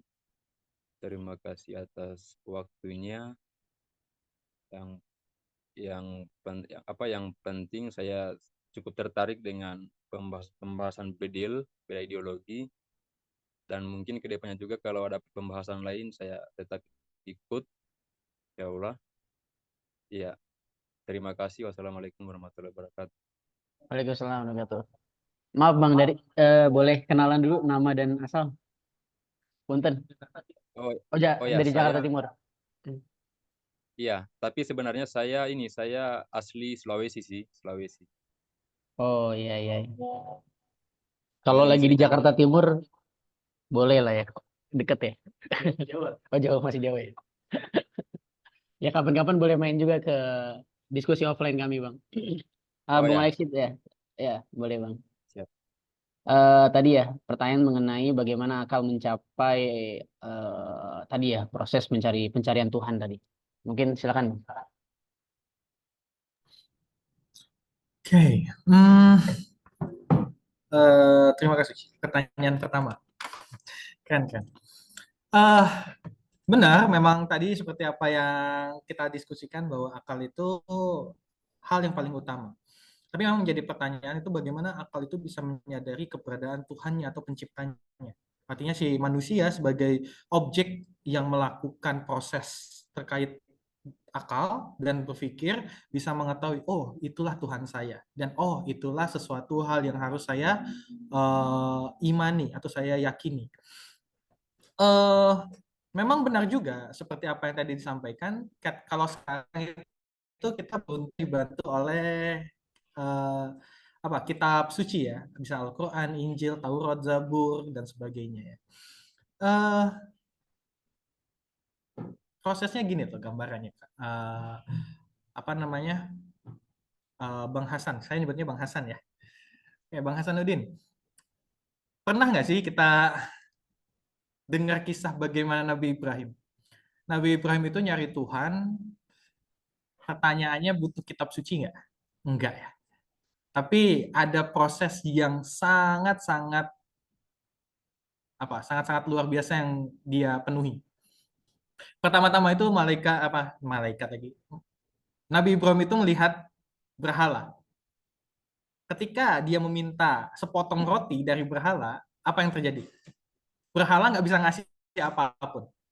Itu yang membuat dia bingung kenapa masyarakat, termasuk ayahnya yang menciptakan berhala, itu menyembah berhala yang dibuat oleh manusia gitu. Nah, otak itu berpikir itu kurang lebih kerjanya seperti itu. Dia melihat dan berinteraksi dengan lingkungan, objek yang namanya itu berinteraksi dengan lingkungan, simpan dan direkam. Ketika melihat fakta, lalu fakta itu yang diindra oleh otak, yang diindra oleh panca indera dan dihubungkan di dalam otak, itu akan mengalami proses pemilihan antara benar atau tidak, salah atau benar, ya atau tidak. Semua proses itu akan terjadi, gitu loh. Makanya ketika kita melihat sesuatu premis logis yang ganjil atau tidak sesuai, apa yang akan terjadi? Gak masuk akal. Kenapa kita bisa katakan itu sebagai sesuatu yang tidak masuk akal? Karena kita mencoba mengkaitkan fakta dengan apa yang terjadi apa yang ada di informasi yang ada di dalam kepala kita, maksud saya. Artinya fakta yang disampaikan oleh seseorang lalu kita kaitkan dengan informasi yang ada di dalam kepala kita, dan itu akan menuntut kita untuk menguji benar atau enggak. Kalau enggak benar, kita akan katakan, lah kok enggak masuk akal. Kenapa kita bisa mengatakan tidak masuk akal dan meyakini bahwa hal itu tidak masuk akal? Nah, makanya menariknya kita, karena pembahasan akal ini adalah dalam koridor Islam, gitu ya. Kalau kita bicara komunis sudah nggak percaya dengan agama, apalagi Tuhan. Buat mereka agama nonsens, Tuhan apalagi membuat orang itu jadi males. Kita nggak akan bahas ke sana. Kalau kita bicara masalah liberal, ya liberal sesuka hati nanti kita melakukan interpretasi atau menafsirkan nanti. Itu juga akan mengalami bahaya. Maka kita akan ngambil dari Islam. Ketika bicara dari Islam, ini menarik. Rasulullah SAW itu mengingatkan, janganlah kalian memikirkan pencipta, tapi coba pikirkanlah apa yang Allah ciptakan. Ini menarik. Jadi patokannya, kata Rasulullah, jangan memikirkan pencipta, tapi memikirkan apa yang diciptakan. Yang kedua, kalau kita lihat daripada Al-Quran, Allah itu nggak pernah mention fisik wujud apapun yang dia, termasuk apa yang dilakukan. Pernah nggak kita mendengar satu ayat mengatakan Allah sedang melihat hambanya si Fulan? Enggak. Allah sedang melakukan satu perbuatan, enggak. Bahkan Imam Malik radhiyallahu anhu itu sampai dengan tegas, orang yang melakukan seperti itu bid'ahnya bid'ah dolalah, dan itu udah harus diusir dari majelisnya. Artinya apa? Itu udah satu keharuman yang nggak boleh dilakukan. Melakukan berpikir terkait apa yang dilakukan Allah, apa yang dilakukan Allah, atau apa bagaimana fisik Allah. Kalau dalam bahasa Arab, Allah itu Tuhan ya. Tapi artinya ini interpretasinya pada hal tersebut. Artinya Tuhan itu, kalau kata Imam Malik, Allah itu kita nggak bisa mengindranya atau memikirkan apa yang dilakukannya. Karena apa? Kita tidak dikasih informasi. Kita nggak pernah tahu Allah sekarang lagi ngapain. Ada nggak yang tahu Allah lagi ngapain? Kalau ada, ya saya katakan itu orang lagi ngayal. Memikirkan sesuatu yang tidak ada faktanya, maka dia berhayal. Harus ada faktanya dulu, maka berpikir itu bisa dilakukan. Kalau orang itu mencoba memikirkan sesuatu fakta yang tidak ada, pasti ngehayal orang itu. Nah, maka dari sinilah apa yang diperintahkan oleh Allah di dalam Al-Quran selalu mention makhluknya. Tidakkah kalian melihat bagaimana unta diciptakan? Tidakkah kalian melihat bagaimana langit ditinggikan, bumi dihamparkan? Allah mention makhluknya ya, yang Allah ciptakan. Tidakkah kalian melihat bagaimana bulan dan bintang, atau misalnya di surat Yunus ayat 5, tidakkah kalian melihat bagaimana bulan itu, matahari itu bersinar dan bulan itu bercahaya? Allah mention dua hal yang berbeda. Atau misalnya di surat Al-Mu'minun ayat 14, dan kami jadikan mani. Jadi bagaimana proses penciptaan manusia? Allah menerangkan hal tersebut. Ini menarik, gitu loh. Allah selalu mention kita untuk mengamati, memperhatikan makhluknya Allah, bukan Allahnya. Karena daripada kita memperhatikan makhluknya, disitulah ada tanda kebesaran makhluknya, tanda kebesaran daripada Allah, gitu loh. Dari apa yang diciptakan Allah terhadap makhluk-makhluknya, maksud saya. Dari sini kita akan tahu, makanya Islam itu tidak pernah menyuruh kita untuk memikirkan objeknya langsung Allah. Rata-rata orang-orang itu berpikir untuk langsung memikirkan objek Allah itu seperti apa, objek Tuhan seperti apa. Emang lu tahu Tuhan tuh ngelihatnya bagaimana? Ya nggak akan tahu sampai kapanpun. Emang lu tahu Tuhan lagi ngapain? Ya sampai kapanpun kita nggak akan tahu Tuhan lagi ngapain. Kenapa? Karena kita informasi itu dan kita tidak bisa memikirkan itu. Kalau misalnya kita dikasih tahu informasi seperti itu, ada peluang kita akan menjawab. Tapi ternyata Allah itu tidak memberikan hal tersebut agar kita meyakini dan mengimani Allah itu benar-benar atas kesadaran, sebenar-benarnya kesadaran. Artinya akal itu benar-benar menuntut kebenaran itu memang benar dari akal. Loh, berarti iman itu harus menggunakan akal. Oh iya, jelas. Kalau misalnya saya katakan begini deh. Teman-teman, nanti kalau misalnya ke Kemayoran, nanti ada tukang nasi goreng enak di simpang ini. Kalau teman-teman itu nggak nyobain itu nasi goreng, teman-teman tuh nggak bisa membedakan mana nasi goreng enak dan enggak. Dan teman-teman bisa memberikan kata peluang bohong buat saya. Tapi kalau teman-teman datang ke Mayoran, lalu ke tempat yang saya sampaikan, lalu mencoba nasi goreng di sana, terus teman-teman mencoba, dan lalu ada pilihan nggak jawaban antara enak atau enggak? Ada. Ketika dikatakan enak, itu hasil kata enak itu kan karena ada perbandingan dengan nasi goreng yang pernah teman-teman lain coba, gitu ya. Ada juga yang mengatakan tidak. Karena apa? Karena mungkin nasi goreng yang teman-teman coba jauh lebih enak daripada nasi goreng yang saya rekomendasikan. Begitupun juga dengan iman. Bagaimana teman-teman bisa meyakini bahwa Allah itu Tuhan? Kalau nggak menggunakan akal. Maka akal itu memang salah satu tujuannya adalah untuk bisa meyakinkan kita bahwa kebenaran yang memang benar itu memang kebenaran yang sebenar-benarnya dan tidak ada kesalahan, artinya sifatnya pasti kebenaran tersebut. Nah, Islam itu mengajarkan seperti itu. Makanya Al-Imam Asy-Syafi'i, beliau ulama mazhab yang terutama mayoritas di Indonesia dalam kitabnya itu, saya lupa Arisalah kalau nggak salah, atau astagfirullah, saya lupa. Tapi saya ingat kalimatnya. Kalimatnya gini, kata Imam Asy-Syafi'i. Kewajiban pertama seorang mukallaf. Mukallaf itu berarti objeknya dari kata taklif. Taklif itu yang sudah dibebankan hukum. Artinya mukallaf orang yang sudah dibebankan hukum. Kalau dalam penafsirannya artinya dia sudah akhil balik atau sudah dewasa. Kata Imam Syafi'i apa? Kewajiban pertama orang yang sudah mukallaf atau orang yang sudah taklif itu harus mencari kebenaran hakikat, makrifat Tuhannya. Artinya harus mencari kebenaran daripada apa itu Tuhannya. Jadi Imam Syafi'i sendiri memang mengarahkan untuk meyakini Allah itu menggunakan akalnya, bukan meyakini hanya dari dorongan perasaan. Kenapa? Karena perasaan memiliki peluang salah. Gitu loh. Perasaan itu memiliki peluang salah. Akal itu bisa memastikan mana yang salah dan mana yang benar. Maka akan kecil kemungkinan akan terjadi kesalahan. Dan akal itulah yang akan mendorong untuk kita tahu. Nah, satu hal yang menarik, kita tahu bahwa di dalam Al-Quran itu keluar dari lisannya baginda Nabi Muhammad SAW. Gitu ya.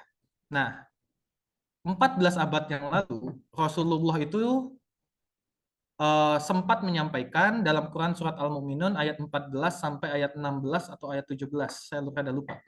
Itu bagaimana fase kehidupan manusia, mulai dari air mani, nanti air mani itu berubah jadi zigot itu akan menempel di dinding rahim, nanti dari dinding rahim itu akan menyerap makanan dari dinding tersebut, lalu akan membentuk makhluk yang lain.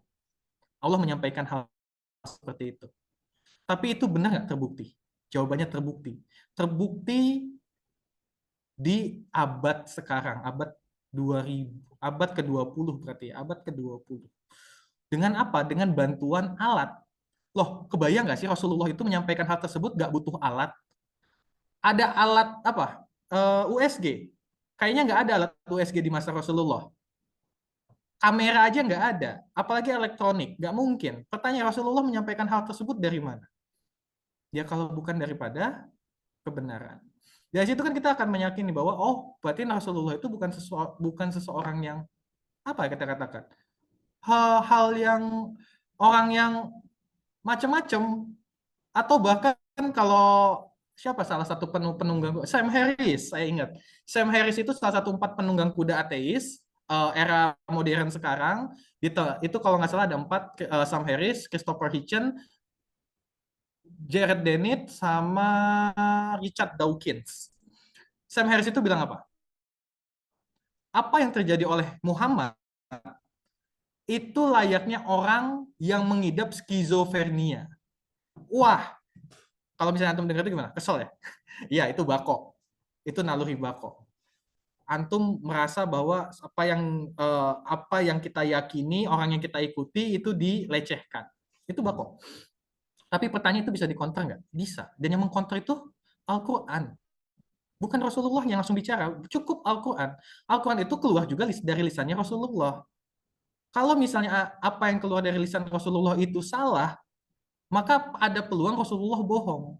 Tapi faktanya, selama 14 abad, apakah pernah salah apa yang disampaikan oleh Rasulullah? Baik daripada Al-Quran dan hadisnya? Jawabannya tidak ada yang salah. Dan tidak pernah satupun yang keliru. Artinya orang ini bukanlah orang aneh-aneh. Ini orang yang sosok yang benar-benar mendapatkan satu hal yang luar biasa dari Sang Pencipta itu sendiri atau Allah Subhanahu wa taala. Nah, kurang lebih seperti itu.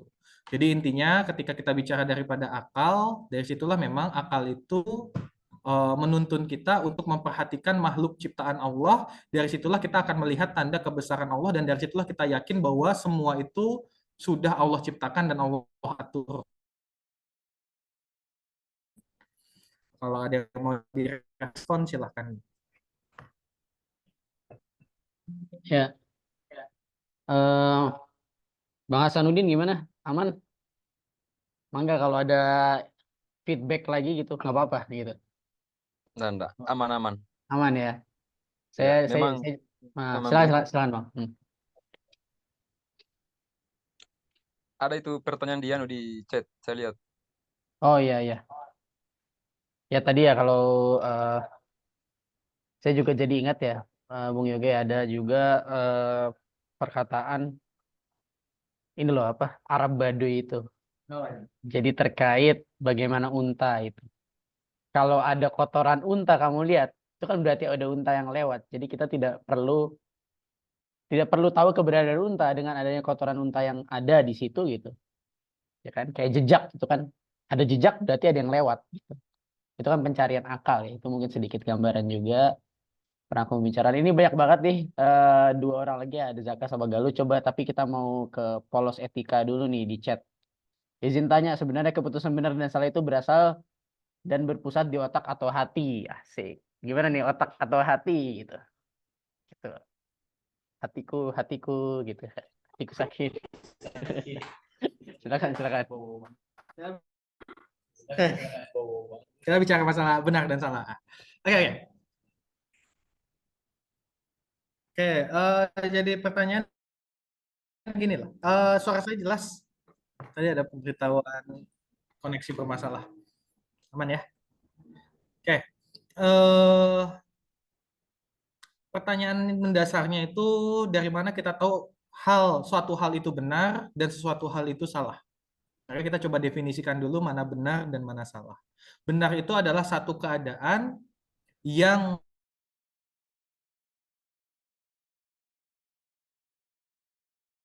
dan apa? Dan memudahkan itu benar ya. Jadi perbuatan itu dikatakan ketika orang itu tidak mengalami keadaan terugikan atau sesuai dengan kesepakatan bersama bahwa benar itu ya sama-sama disepakati benar, tidak ada perbedaan. Ketika bicara salah yang dimana tidak sesuai dengan perasaan orang lain, merugikan orang lain atau menyulitkan orang lain, maka dikatakan perbuatan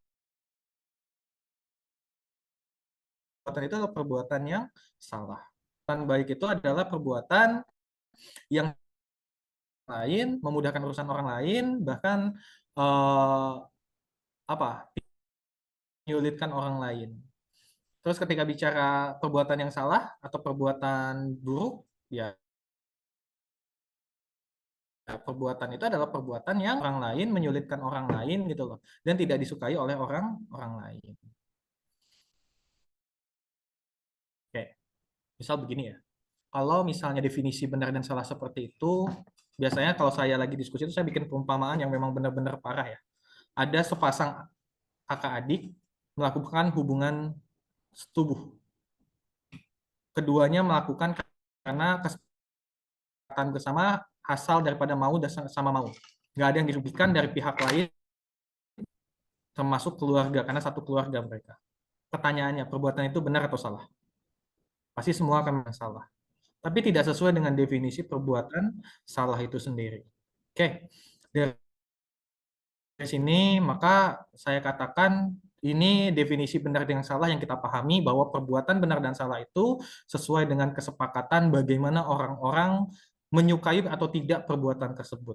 Kalau dalam satu wilayah atau satu lingkungan orang itu memboleh ganja, maka ganja itu adalah perbuatan yang baik dan benar. Kalau satu wilayah itu tidak menyukai ganja atau mengharamkan ganja, maka perbuatan itu salah.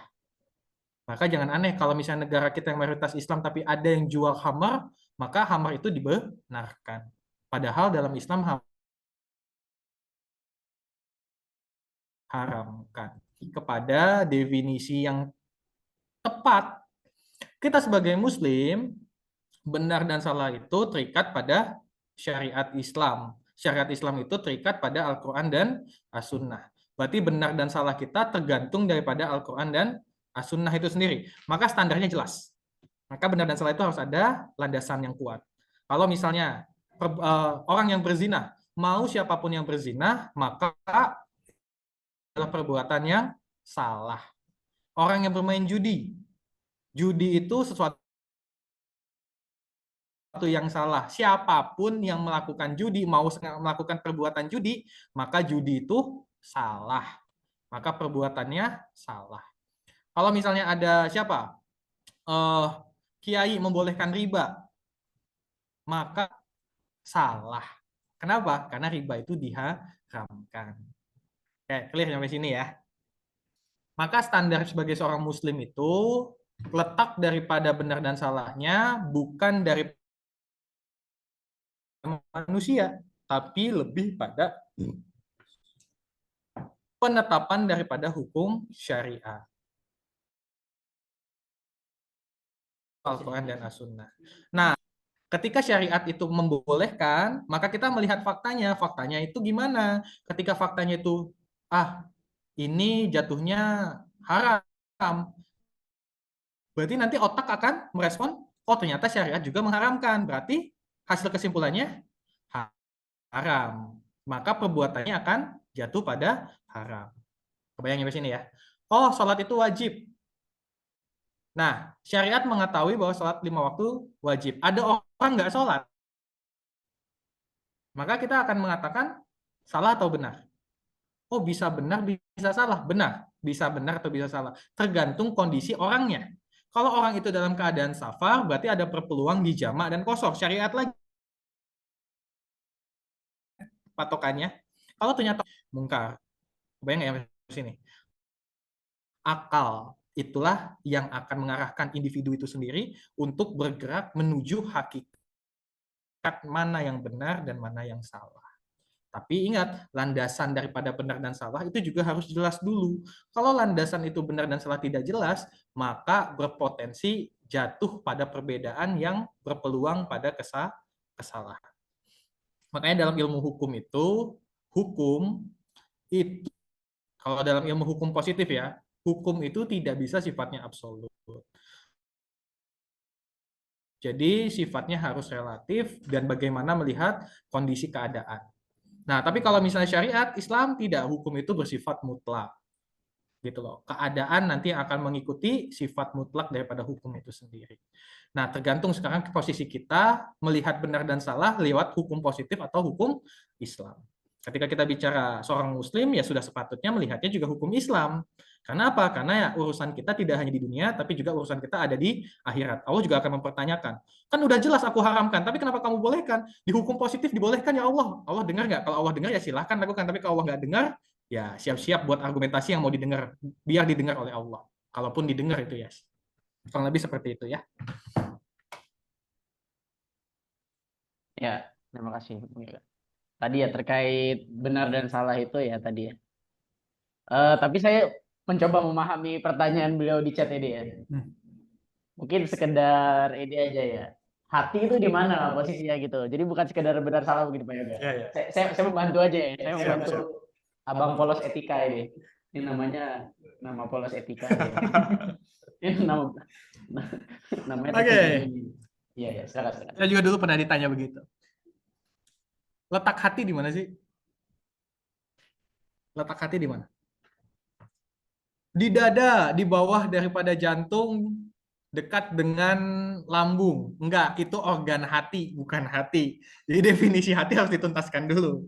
Itu organ hati, tugasnya untuk menawar racun. Dia punya pankreas, zat kuning yang nanti akan membantu untuk menawar racun. Itulah, untuk membantu untuk menetralkan suhu tubuh, itu fungsi daripada hati. Nah, pertanyaannya, gimana hati? Kok ada orang bisa bicara dalam hati? Dia sedang berbicara dengan siapa? Dengan organ tubuhnya?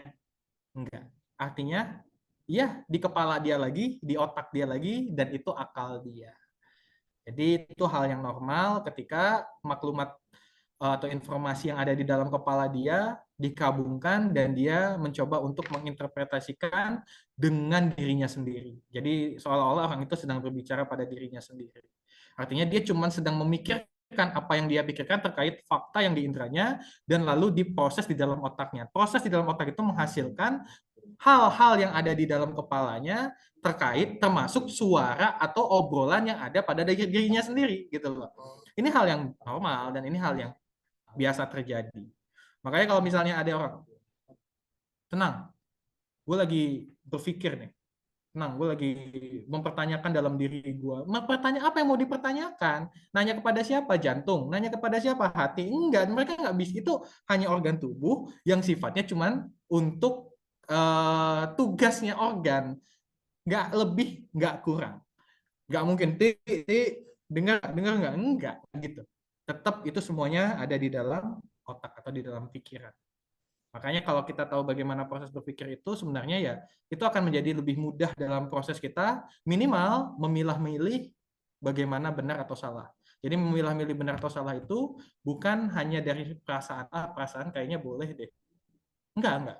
Tapi dorongan untuk mencari fakta lebih detail itu akan lebih kuat agar memberikan jawaban lebih pasti atau kesimpulan lebih gitu ya.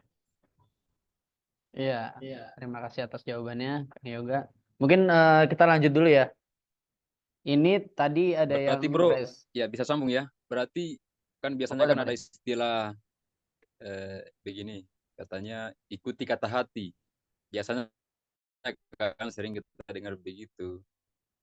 Berarti yang seharusnya, yang benarnya itu ikuti kata pikiran, bukan ikuti kata hati ya. Atau apakah antara kerja pikiran dalam hal ini otak dengan hati itu Ajalah hati siapa yang diikutin? Kan jadi pertanyaan, hatinya siapa? Hati orang lain? Enggak. Itu kan pasti melekat pada diri orang itu sendiri. Terus ditanya lagi, lantas bagaimana nanti? Ya di situ kita harus juga paham bahwa ikuti kata hati itu adalah seperti tadi yang disampaikan. Secara tidak langsung ikutilah kata pikiran. Tapi harus dipastikan apakah proses berpikir kita itu benar atau tidak. Kalau misalnya kita malah tidak memahami proses berpikir kita, yang terjadi malah apa yang terjadi? Yang terjadi apa? Yang terjadi adalah kita akan keliru dan lebih pada uh, mengambil keputusan seolah-olah kita yakin, padahal kita tidak bisa menjamin keyakinan terhadap jawaban itu sendiri. Makanya dari sini kita minimal setelah kelas ini tahu nih, ada orang ngomong A, B, C, D, E. Ya kalau itu cuma sebatas argumentasi dan memang tidak ada faktanya, ya nggak usah didengar. Tapi ketika kita tahu, oh ada faktanya, coba cek dulu faktanya. Coba pastikan dulu faktanya. Ketika fakta itu sudah dipastikan, lalu sesuai nggak dengan apa yang dia sampaikan. Ketika itu sesuai dengan apa yang dia sampaikan, akal akan mengarahkan, oh orang ini benar. Atau, oh orang ini salah. Oh pemikiran ini benar. Oh pemikiran ini salah. Oh apalagi? Oh tata cara yang benar itu seperti ini. Oh ini yang sempat salah. Jadi ada evaluasi-evaluasi yang bisa terjadi pada diri manusia. Nah, itu proses pengalaman atau empirisme nantinya. Kurang lebih seperti itu ya. Ya, terima kasih Bung Yoga. Mungkin kita selanjutnya ya. Ini ada 3 orang raise hand. Ini saya lupa mana yang duluan nih. Kayak Zaka ya. Ini kalau salah boleh dimaafkan ya. Silakan Zaka, perkenalan, asal dari mana gitu ya. Ken. Oke, bismillahirrahmanirrahim. Assalamualaikum warahmatullahi wabarakatuh. Nama saya Muhammad Zaka dari Jakarta. Sebenarnya pertanyaannya sendiri itu maksudnya masih dalam topik yang sama, cuman mungkin agak lebih jauh dari sekitar yang diomongin, bahwa misalkan tentang ideologi yang kita tahu bahwa sebenarnya metode akliyah ini yang tadi yang udah dibahas itu berdasarkan agama Islam itu sendiri ya kan pastinya. Jadi semuanya tetap ada hubungannya dengan syariat Islam. Terus mungkin sebagai kita Muslim sendiri, kita diwajibkan untuk selalu berdakwah ya kan, mengajak lain, bahkan dengan manusia-manusia lain ya kan yang punya agama lain, bahkan mungkin yang masih di agama Islam juga, untuk diwajibkan untuk saling mendakwahkan satu sama lain. Nah, untuk manusia-manusia atau orang-orang yang punya ideologi berbeda, misalkan liberal atau komunis atau ya mungkin bahasnya kapitalis atau komunis, apa mungkin cara atau how to yang kita bisa ngebuat untuk convince mereka atau bisa ngebuat untuk meyakinkan mereka lah bahwa kita itu punya maklumat as-sabiqah yang kita bicarakan gitu, bahwa Al-Quran itu yang benar, terus juga ini semua valid gitu. Mungkin cara terbaik untuk bisa menyampaikan itu apa gitu. Ya, sekian, terima kasih. Assalamualaikum warahmatullahi wabarakatuh. Ya, silakan langsung saja, Bung. Oke. sederhananya gini. Informasi yang ada di kepala kita itu ibarat otak itu wadah gelas ya. Nah, pemikiran yang bermasalah, kita katakan pemikiran yang bermasalah, saya nggak menuju pada ideologi lain dulu, tapi pemikiran yang salah itu lebih rendah.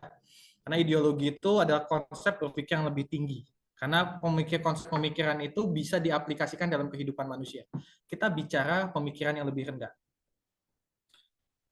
Orang itu memikirkan A, tahu pemikiran ini salah, tapi dia nggak mau berubah. Ibarat daripada otak, ini wadah otak itu, kelihatan ya? Kelihatan lah insya Allah. Ini wadah. Nah, terus pemikiran yang bermasalah itu adalah kopi. Oke, kalau misalnya kita ingin mengganti air kopi menjadi air yang jernih dan bersih, gimana caranya? Pasti yang dipikirkan apa? Ada dua kemungkinan nih, tergantung daripada informasi di kepalanya. Dituang sampai airnya keruh lalu meluber, lalu nanti tergantikan dengan air yang jernih, atau dibuang dulu air kotornya, lalu diisi dengan air yang bersih. Dua-duanya benar. Dua-duanya benar. Tapi sekarang yang menjadi pertanyaan atau persoalan, mana yang lebih efektif dan lebih effortless. Jadi pengeluaran usahanya lebih sedikit. Yang kedua, buang dulu air kotornya, isi dengan air bersih. Artinya apa? Hantam dan hancurkan apa yang memang mereka menjadi kekeliruan mereka, lalu ganti dengan pemikiran yang benar dan sahih. Tapi ingat, pemikiran yang benar dan sahih ini tidak boleh dengan pemaksaan. Kok dengan tidak ada pemaksaan? Oh jelas loh, Allah itu mengingatkan di surat Al-Baqarah apa? La ikraha fiddin. Allah yang punya agama ini aja mengatakan tidak ada paksaan terhadap agama ini. Jadi kita nggak boleh maksa. Tapi yang harus kita lakukan adalah melakukan diskusi dengan serius dan menghantam apa yang diyakini mereka adalah suatu bentuk kekeliruan. Oke. Tapi ingat, bentuk daripada hantaman itu harus kuat, dan penguatan dari hantaman tersebut itu tergantung dari argumentasinya.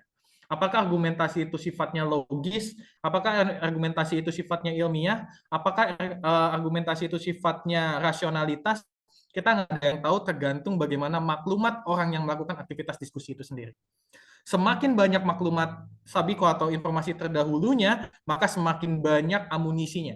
Ketika semakin banyak amunisinya, berarti semakin kuat untuk menghantamnya. Maka hal yang normal sebagai seorang muslim itu banyak baca, banyak diskusi, dan banyak melakukan aktivitas berpikir. Makanya agama ini, akan saya katakan, agama berpikir. Karena semua halnya, entah dari kitabnya, entah dari nabi dan rasulnya, selalu mengajak orang untuk berpikir. Bahkan dari hukumnya, itu juga dituntut untuk berpikir dulu, baru memutuskan hukumnya. Bayangkan kalau agama ini nggak ada konsep ini, maka tidak ada beda dengan agama pada umumnya yang hanya mengatur aktivitas ritual ibadah. Maka tuntutan daripada akal ini memang harus bahasanya dipenuhi. Gitu ya. Ya, terima kasih Yoga atas jawabannya. Ya, jadi gitu ya, berpikir gitu ya, diskusi bukan bukan di dogma gitu. Jadi agama berpikir, bukan agama dogmatis gitu. Jadi membawanya juga harus membawanya dengan akal dan pemikiran. Gitu. Asik. Oke banget ya. Iya. Biar cair. Lanjut, ada dari Galuh mungkin. Silakan Galuh. Nama asal gitu. Status juga. Iya, masuk. Oke, bismillahirrahmanirrahim. Assalamualaikum warahmatullahi wabarakatuh. Baik, perkenalkan nama Ana Galuh dari Tangerang Selatan. Mungkin dari saya ada 2 pertanyaan, Kang. Ini jujur baru pertama kali ikut dan menarik sih, yang dibahas menarik gitu. Mungkin pertanyaan pertama lebih mendasar gitu. Sebenarnya urgensi pembahasan tentang akal dan potensi manusia itu apa, Bang? Itu yang pertama. Kemudian yang kedua, tadi membahas tentang akal, itu merupakan apa namanya keistimewaan yang dimiliki oleh manusia, yaitu bedanya manusia dengan hewan ya manusia bisa berpikir kan gitu kan. Nah, kemudian kalau kita korelasikan dengan eh, realita, yakni seorang muslim gitu. Tentunya dia punya pemikiran dan yang benar yang sesuai dengan Islam. Dia punya maklumat tentang Islam gitu ya. Cuman kalau kita lihat lagi realita zaman sekarang gitu, terkhusus zaman sekarang gitu ya. eh, apa namanya?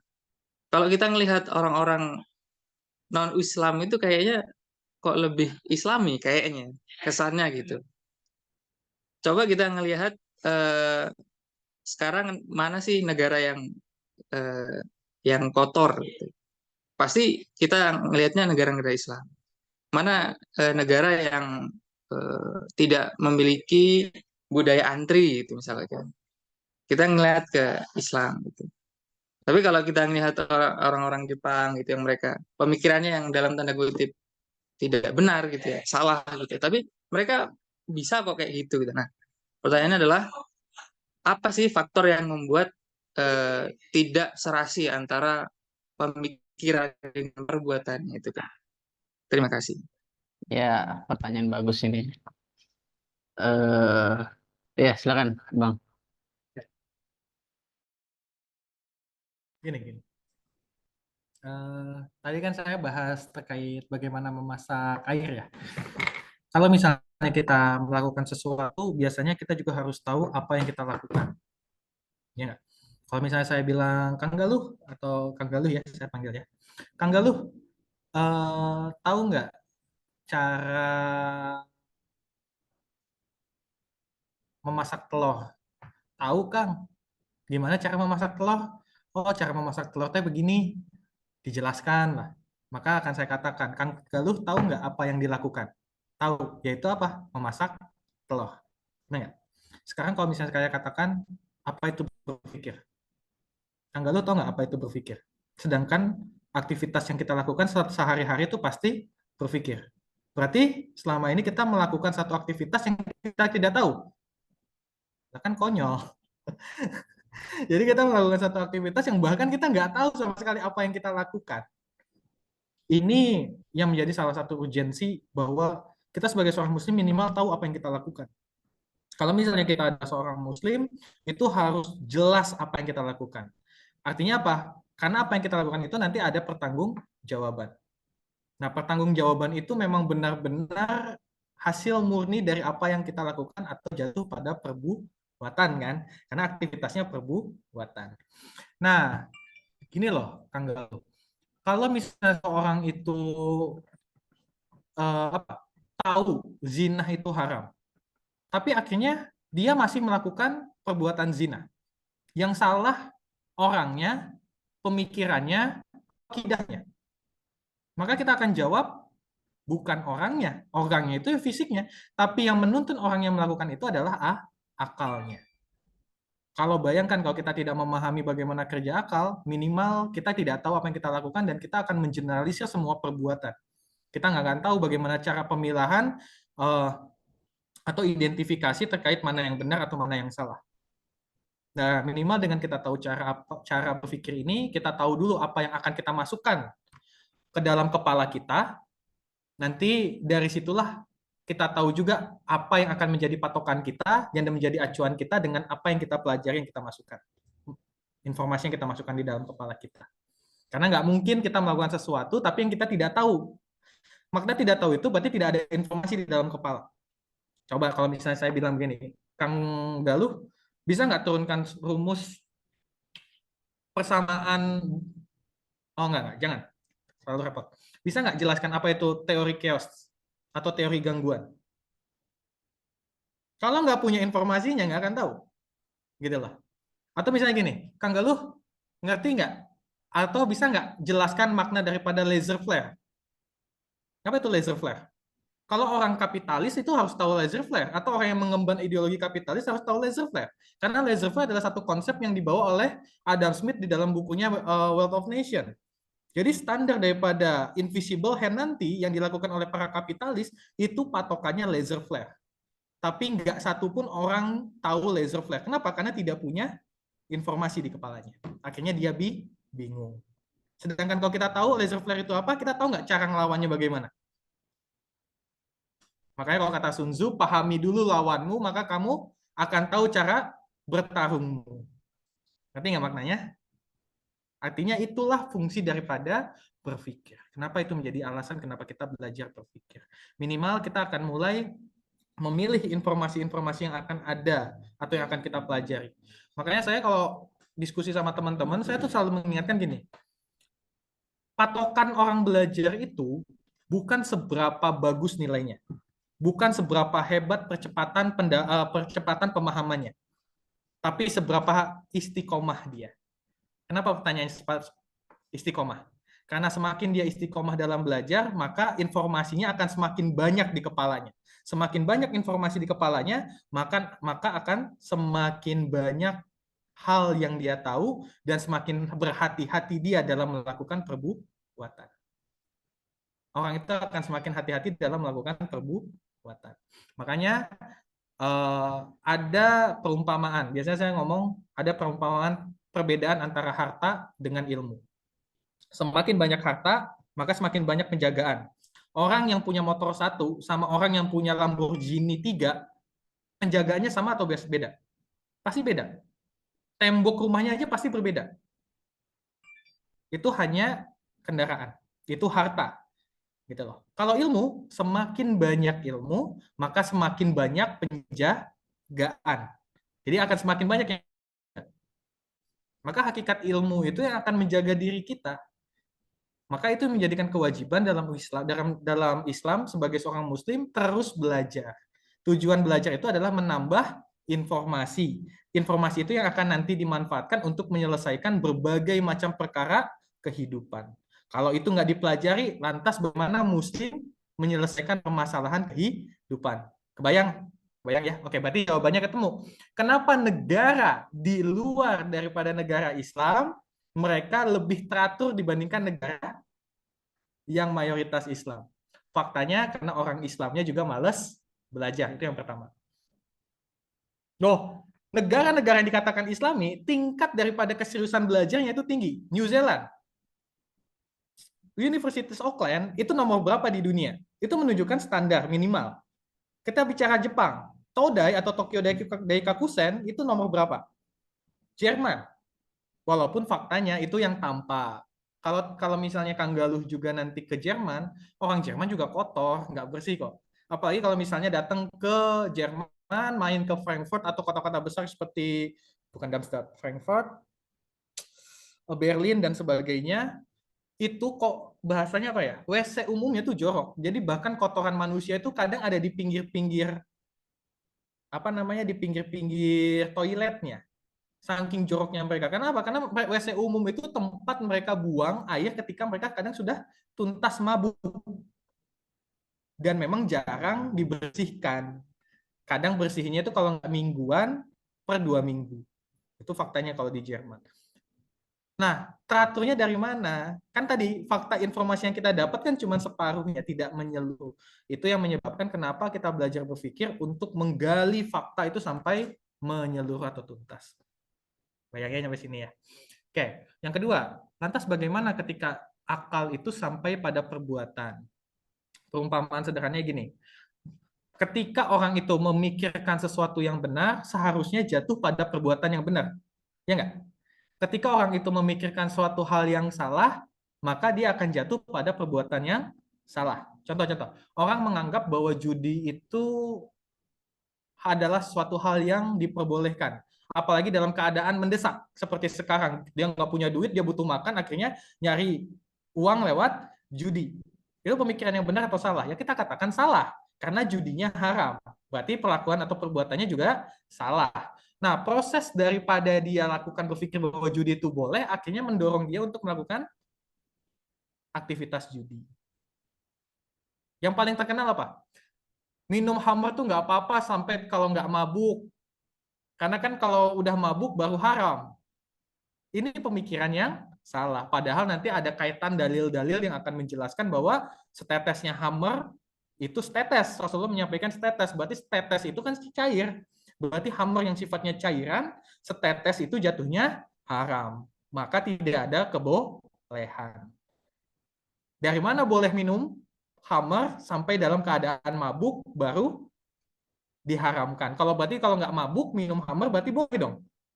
Maka itu pemikiran yang salah. Jatuh pada perbuatan juga yang salah.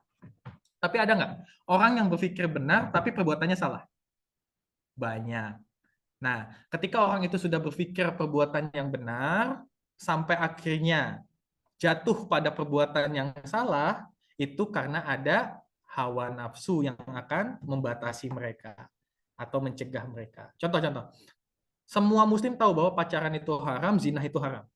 Tapi sampai kenapa mereka sampai jatuh pada perbuatan zina? Karena padahal dia tahu, udah berpikir dengan tuntas bahwa zina itu haram. Tapi sampai pada melakukan aktivitas zina. Karena hawa nafsu. Hawa nafsu itu yang akan mendorong dan mengalihkan daripada pemikiran yang benar dan membatasi pemikiran benar. Maka disitulah kenapa Islam salah satu agama yang haram bukan hawa nafsu. Tapi menundukkan hawa nafsu bukan menggunakan perasaan. Harus menggunakan akal. Kalau enggak, ya enggak. Kalau boleh, ya boleh. Penekanan enggak dan boleh itu harus dari keyakinan akal. Maka keyakinan akal itu harus didorong dengan tuntutan kebenaran yang sahih atau sifatnya qot'i, pasti. Maka disinilah sifat konkretnya. Kurang lebih seperti itu ya. Ya, terima kasih atas jawabannya Bung Yoga. Jadi tadi ya yang membatasi antara akal dengan tadi ya perbuatan itu hawa nafsu itu set gitu dia kayak gitu. Kayak menghilang. Kayak Di share aja kali ya. Buat lebih sederhananya, saya coba share screen-nya. Gini nih gambarannya. Jadi kita paham terkait proses pemikiran kan. Proses pemikiran kan kurang lebih seperti ini.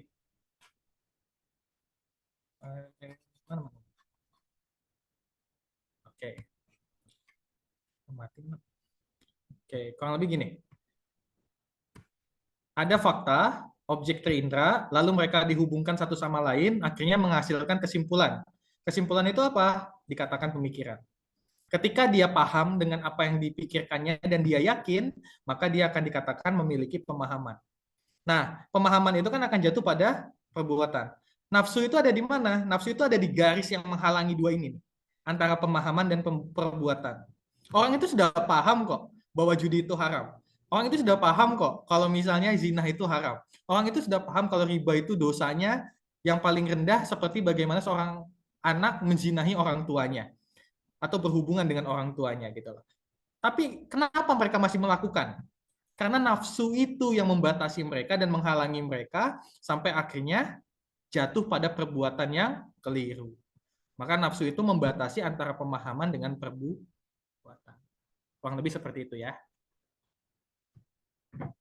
ya, terima kasih. Ya jadi seperti itu ya. Pembatasan antara perbuatan dan juga pemahaman. Ada hawa nafsu. Mungkin selanjutnya ada kawan-kawan yang masih ingin berdiskusi, bertanya. Tadi juga yang udah nanya juga boleh.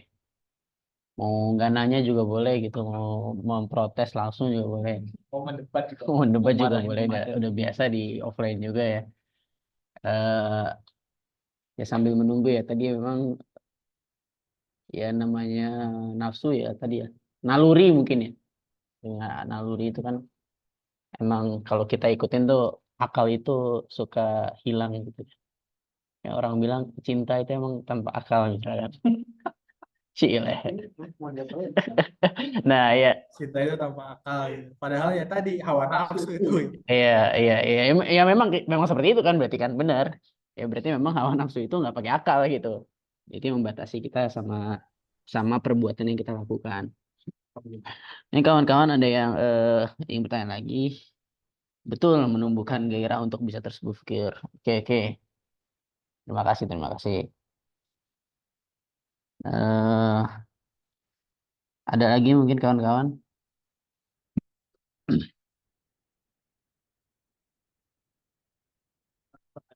Ini Satu izin pertanyaan. rencana setelah chapter 1 ini chapter 2-nya tentang apa ya? Belum ada Jadi, persiapan. nah ini sekalian, ya ini mungkin gak ada yang nanya juga jadi ya. Jadi kita sekalian ngumumin ya. Jadi ini Bang Hasanuddin, kalau 2 minggu lagi kita ada offline di Bogor. Kita membahas isu mengenai Palestina. Eh, kita lihat dari sudut pandang eh, ideologi. Kita lihat bagaimana pengaruh ideologi dalam konstelasi Palestina Israel ini. Terus 2 minggu lagi baru kita online lagi, 2 minggu kemudian. Jadi bedil itu selang-seling 2 minggu 2 minggu. Jadi setiap 2 minggu tuh ada. Kita stay tune aja di grup ya. Kalau yang di online kita akan lebih banyak membahas terkait ini, terkait akal, terkait metode berpikir, terkait berpikir itu sendiri yang tadi ya, yang disebutkan Bung Yoga itu belum banyak yang mengetahui terkait berpikir tadi itu. Nanti kalau di offline kita membahas terkait isu-isu terkini dilihat dari sudut pandang ideologi. Gitu Bang. Kalau nanti boleh datang, kita kita tunggu. Tapi kalau mau dari offline, offline-nya Eh, di live-kan di YouTube. Nanti bisa diatur ya. Oh belum ya? Lihat nanti ya, lihat nanti. Emang bagus sih kalau kalau apa namanya? Kalau ini bedil misalnya kadang-kadang bahas isunya itu yang lagi seksi misalnya. Ya, Kemudian diimbangi juga dengan materi-materi yang mendasar kayak begini. Memang harus diimbangi, tapi kita juga tidak lupa dengan isu-isu terkini sih, kayak semacam isu-isu nasional maupun isu-isu internasional, seperti yang disampaikan tadi di Palestina.